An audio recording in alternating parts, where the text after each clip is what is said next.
What's happening, you guys? Thanks for tuning in. Habs lose 5-3 to the Tampa Bay Lightning in a game where it got out of hand a little bit early because they went up 4-0 in the first period.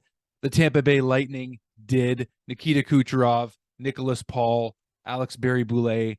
I don't know if I'm saying that. I'm going to say the French name's wrong, so just forgive me, guys. Some of you guys give me such a hard time. Come on. I'm new here. I'm new, okay? Michael Simont. I'm not going to try to say his name properly. I don't know how to say it. All right. Okay. All right. Let's get that out of the way. So the Lightning go up 4-0 in this game. No scoring in the second period. And then whatever reason it is, the Habs seem to turn it on in the third. I don't know what it is. They've been having some slower starts. And frankly, I don't know what it is. I don't know how to pinpoint it, but they do seem to be having a lot better third periods than first periods this season for whatever reason that might be. I don't know. We got some good Marty St. Louis quotes because we always get great Marty St. Louis quotes. We had him in a picture with Socrates and Plato the other day because philosophically, Marty St. Louis is very sound. He gives fantastic answers into the mind, his hockey mind. It's awesome. It's creative. It's insightful. It's deep and well thought out. But anyway, let's talk about this game. So let's talk about why actually Marty called this team fragile. And no, I'm not copying Eric Engel's article, by the way. And it was nice to finally meet Eric. Finally, nice to meet you, Eric, after years and years of phone calls and Zoom calls and texting and whatever else. So it was great to meet you, by the way. But I wasn't copying him for the title of this video, but I just took it from Marty's quote that the team is fragile right now for whatever reason that might be. So a quote directly from Marty here: too many pockets open. Players miss an assignment, don't manage the risk during a play. It's a combination of things. They need to tighten things up. The slow start is not managing the risk and being a bit impatient, says Marty St. Louis. When asked about the Tampa Bay Lightning, though, his former team, as we know, he actually gave a pretty cool answer about, the Canadiens trying to eventually get to where the Tampa Bay Lightning are. It's going to take a long time, as we know, but he said that they are, quote, a well-balanced team on the ice, a lot of purpose. They let the puck do the work. They finish their routes. They know where everyone is. They think as one. The team thinks as one. That takes time to develop, and that's what we're after. So Marty St. Louis really getting into the, basically giving the Tampa Bay Lightning some well-deserved praise. Two-time Stanley Cup back-to-back champions in 2020 and 2021 against us, believe it or not, against the Canadiens in the finals. It's still hard to believe we did it, but regardless, I will be getting my jersey very soon with the patch on it from 2021. We got to commemorate. We got to commemorate that run.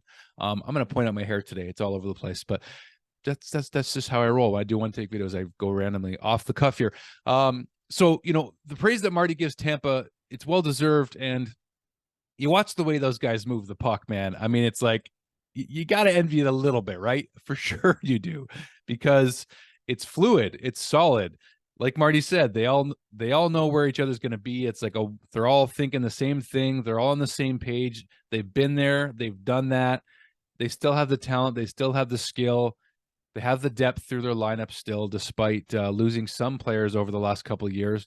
But you got top-end talent still with your Steven Stamkos, who I thought was pretty quiet overall last night. He had chances. But, I mean, Kucherov, like him or hate him for what he said about us after the Stanley Cup Finals 2 years ago, he's amazing. He's an amazing player. Nikita Kucherov, 10th goal of the season, and then he got his 11th as well, right? Or no, actually, it was just his 10th. He only got the one goal. He almost had two in this one. Jake Allen with an uncharacteristic performance after receiving the Molson Cup for Player of the Month. And he lets in 4 goals in the first period. He gets pulled for Sam Montembeault, and Monty came in and pretty much shut the door except for one goal. Throughout the remainder of the game, Montembeault had 22 saves, 1 goal against, for a .957 save percentage after taking Jake Allen's place in this game.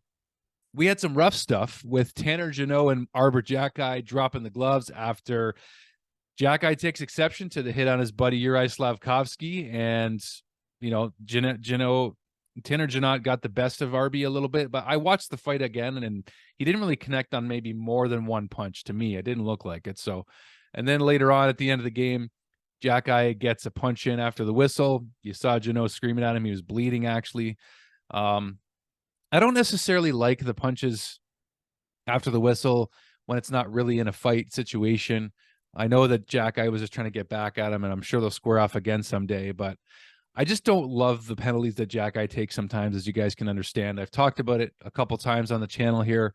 So I just don't want his emotions to cost us later down the road when the games matter. And hopefully he learns a lot between now and when the games really matter in a couple years when they're in the playoffs again. So that's what I'm hoping for. That's what I'm really hoping for, is that RB just gets better at his all-around game and then uses the toughness and the strength that he has when it's absolutely necessary and when it's effective and when it's not going to hurt the team. That's what I want to see from Jack I. In terms of the Canadiens getting back into it in this game, they actually did. It's amazing how the power play looks abysmal, because it has been still at times. It's looked decent at times this season, I thought too, but it didn't look that great. And then sure enough, the Bell Center fans are booing the Canadiens. And what do you know? Nick Suzuki gets a nice tic-tac-toe goal on a pass from Sean Monahan to Cole Caulfield on a one-timer to Nick Suzuki. The building comes alive. We always appreciate goals, even if we're down 4 goals. We appreciate it. Nick scores.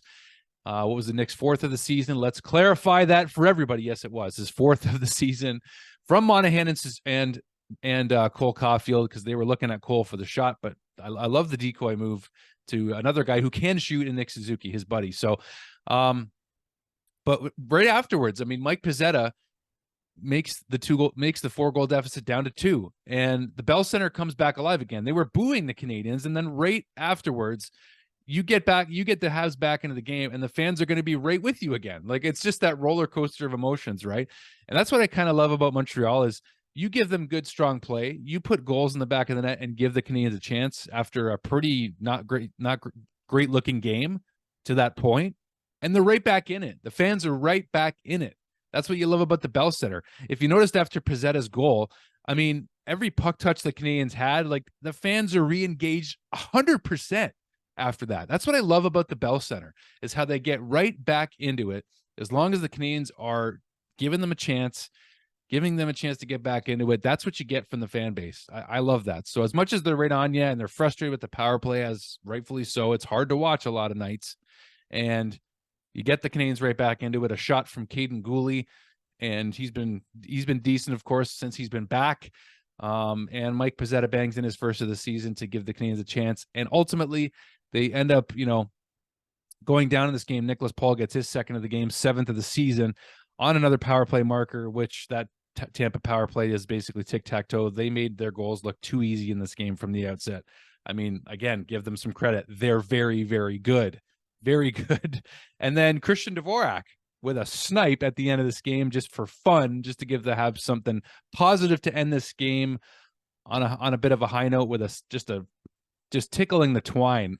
That Christian Dvorak shot on a pass from Jordan Harris, and Justin Barron drawing at his 1st assist of the season on that goal as well.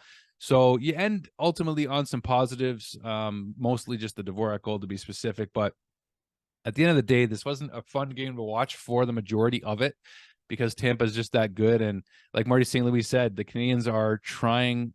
Did I even read that? Yeah, I did read that quote about how they're a well-balanced team, a lot of purpose. They let the puck do the work. But at the end of the quote, he said, it takes time to develop a mindset of being able to think as a team. And that's what Marty and the Habs are after. So that's going to take time to develop, and that's understandable. So the fact that the Habs at least, didn't get completely blown out of the water was encouraging, but it's not going to get much easier the rest of the week, guys. I mean, we know the schedule the rest of the way. Let's just go ahead and look at it. They're going to play Boston, Detroit, and I'm just drawing a blank. I'll just pull it out here just so I don't miss it. But you guys know who they're going to play. You got the schedule. The point being is that the Canadiens are going to play talented teams the remainder of the week. They've got 3 games left this week, so it's not going to get a whole lot easier. But that being said, let's just confirm. And yeah, it's Detroit, Boston, and Vancouver actually going to be coming in on Sunday night to the Bell Center, followed by the Calgary Flames on Tuesday night. So that being said, thank you guys for watching. The Canadiens are still a ways away, we know, but it's another development season, and we got to take what we can from it. Let's see these guys grow. I didn't talk too much about Slavkovsky in this game, and he played decent on Nick and Cole's line. I'm just going to say that. I don't think he got a ton of chances, but I did notice he gets the puck to Caulfield with relative ease. He knows where to find Cole. I'm not so sure about Nick as much, but Slav knows how to find knows how to find Cole and get him the puck for some chances. So anyway, regardless, thank you guys for watching. We'll see you on the next one, guys. Cheers.